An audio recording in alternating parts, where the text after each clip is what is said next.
One of the things I've come to realize as a small creator just getting started on YouTube is that we should not be afraid to create content surrounding the same topic over and over and over again, okay?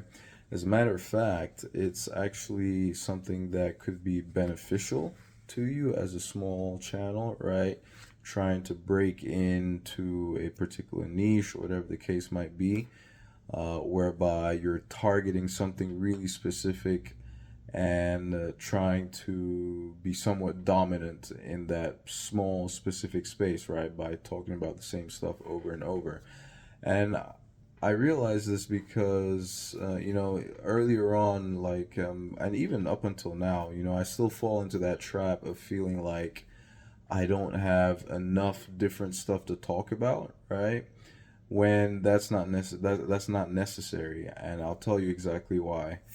When you go look at the people who are actually watching your videos, more of your views are going to come from people who are not necessarily subscribed to you or people that have not already been watching you, right? So I used to be caught in this cycle of thinking like, oh man, I can't repeat the same thing in this next video because I talked about it in the previous video, and everybody watching is people are all people that saw my previous videos. It doesn't necessarily work that way, and that becomes more of a concern. Like, say maybe when you're bigger, you have a following and you have people that you have a larger percentage of people that are actually subscribers watching your videos, right? But earlier on, it doesn't necessarily, you don't necessarily have to worry about that too much, okay? And speaking of talking about the same stuff over and over again, right? Like, one of the things that I talk about for the most part, here on this channel, is a lot of it revolves around online business, and more specifically selling digital products, okay? And I've often said, if you have a YouTube channel and you're looking to monetize it before you actually get monetized through the YouTube Partner Program, one of the great things that you can do is sell digital products with your current videos as a great way to monetize your channel before getting monetized through the YouTube Partner Program, if that is indeed something that you are aspiring to, right? It's not everybody that creates a YouTube channel that is necessarily interested in that. People create YouTube channels for all different kinds of purposes. But for the space that I'm in, a lot of us, we do it more so because we're trying to get monetized, right? The 1,000 subscribers and the 4,000 hours of watch time in the previous 12 months. Okay.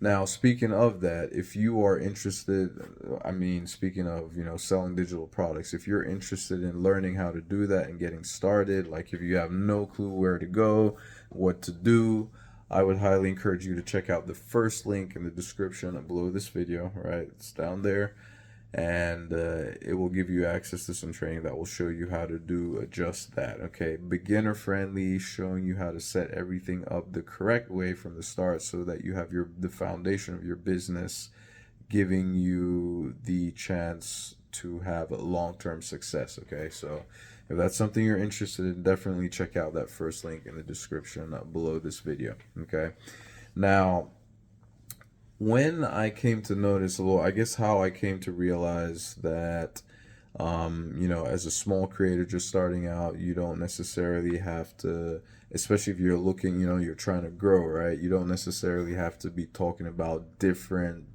things, trying to entertain the same set of people, right? I've seen channels that have grown pretty quickly, actually, right, from zero, right? I've seen channels that have grown pretty quickly, whereby, and I look at how many, like all the different things that they talk about, and it's all revolving around, it's just the same thing. Granted, nowadays, since, YouTube is definitely pushing a lot of videos that talk about encouraging people to get on YouTube, I've noticed one of the things that people are using to blow up is basically creating videos that are talking about, trying to get, that are encouraging people to get started on YouTube. Okay.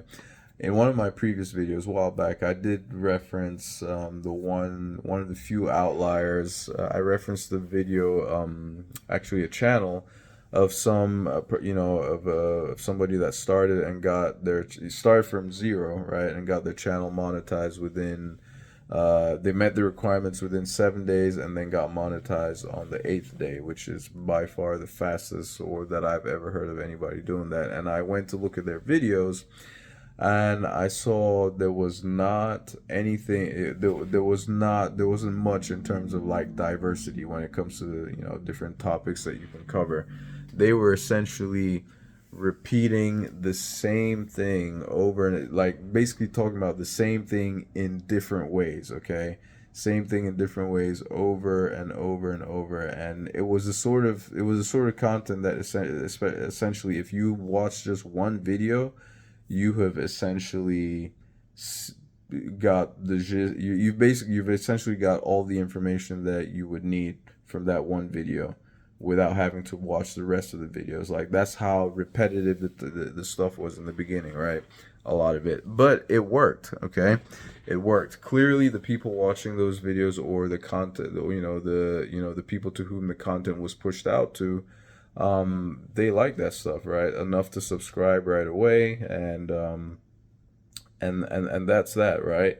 Um, Even I've seen even bigger content creators, like bigger YouTubers, even mention, and when I say bigger, let me give some perspective. I'm talking like people even have maybe 10,000 subscribers, and I know in a lot of people's eyes maybe 10,000 subscribers is not much, but for someone like me, that's like great. That's amazing, right? I've seen that even with channels like that, you'll see that the majority of the viewers are new people, like non-subscribers. Okay, so you probably want to get out of the line of thinking that everything that you create has to be like a follow-up or building on a previous video, the video right before that you had just made, as if like the people watching are going to be the same people coming from your previous video. No, right? Now that's different if you're doing like some kind of series or case study or something where people are waiting to see something after the other, right, day to day type stuff. That's different. What I'm talking about here is just videos that you create in general. Okay, I used to fall into the trap of thinking that, I've got to, every video's got to be something different, like something completely different, right? Completely different, even if but same niche, right? Same niche, but just like completely different, okay? And you shouldn't have to worry about that as much if majority of the people who are watching your videos are people that are coming across you for the first time, or maybe not necessarily the first time, are people who are not subscribed to your channel. Then why worry so much about making making videos that piggyback on previous videos, right? You can just randomly come with different stuff. And I've seen that work for, it's more than just YouTube. I've seen that even on other platforms as well, right? Um, like people will just come on and they talk about the same thing in different ways all the time, right? So don't be surprised if you find me, fall in that category. To a certain extent, I'm probably already doing it right now as we speak, but maybe not as much as I could, right? And that is definitely going to be something that helps to not helps to if you, let's say, how like writers, they call it writer's block, right? Maybe with video content, like if you're feeling like you've run out of content to put out, which could especially be the case if you're like on this, trying to post videos on a daily basis, then that might be something to consider. All right, like now I'm doing that, right? I'm posting videos on a daily basis, and believe me when I tell you that there are often times that come by and I'm like, oof, what am I going to talk about today? Like, this is like, what is there new that I can bring up, right? But of course there's so much stuff, so much content that you can, and even different stuff that you can talk about. But anyway, that was one thing that I essentially stumbled upon, looked at, and I think I was watching somebody else's video and they were talking about how, oh, people should subscribe because majority of the people watching their videos are not even subscribers. And then it got me thinking. I was like, you know what? Let me go check out and see. Let me go see what my what that looks like in my analytics for me. And sure enough, like the overwhelming majority of the views that I get per video are non-subscribers. Okay, there might be people who might have watched my videos before, and several of them, so that's probably why they might be getting recommended, but they're not the percentage of returning viewers or people that are already subscribed is pretty low. So there's a good chance that any video you make, majority of the people watching are going to be people that are seeing your stuff for the first time. So it makes sense now why someone can make the same video over and over and talk as if they're introducing themselves to you for the first time, right? Whereas if you're someone who's subscribed to that channel, it may seem as repetitive to you, that type of stuff. So anyway, that being said, if you want to get started selling digital products, generating an extra income, especially with the help of your YouTube channel and other social media platforms, I'd highly encourage you once again to check out that first link in the description below this video. And if you have any questions, comments, or suggestions, let me know and I will be sure to answer. Thank you ever so much for taking the time to watch this video, and I will catch you in the next one. Ciao.